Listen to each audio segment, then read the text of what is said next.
how did you first kind of get interested in Taoism?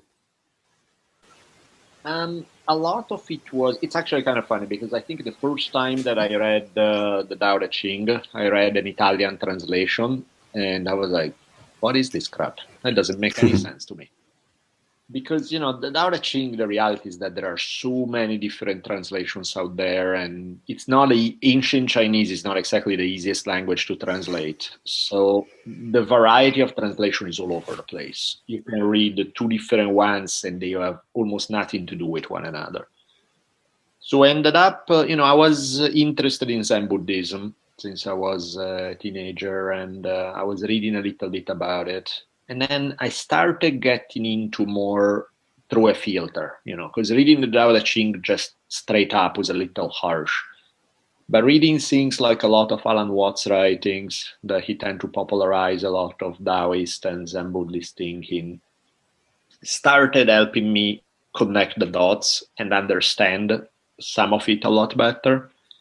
And then when I went back to do a deeper dive in things like the Tao Te Ching or Chuan Tzu, I also started broadening my horizon by looking at different translations. And in the process of doing that, layers of meaning started making more and more sense. And also some of it is just growth. I remember as a kid when I first read things like there's a collection of Zen story called Zen Flesh, Zen Bones. First time I read it, there are 101 stories in there. Maybe 4 made sense. 4 were brilliant. And the others, I was like, oh, about the rest. But those 4 I really like. And then, the next time, 7 made sense. And then, now I think like when I read it, maybe 30 hit me right. Where I'm like, okay, I get those. There are still probably 71 to go that not quite, but, So that was part of the process, I think. Okay. And so maybe if we dive into a background about what Taoism is, you mentioned the Tao Te Ching, this kind of foundational text. Maybe you could unpack a bit about the kind of historical background when we're talking about, and the author of the Tao Te Ching. Historical background is a mess because the reality is that nobody knows. There's the mythology of it is that this mythological figure Lao Tse wrote the Ching, and there are all sorts of wild stories of how that happened. Some of them are really cool. But the reality is that historically, it seems to be probably made up. Like there was no single Lao Tzu. It may have been a collection of different authors.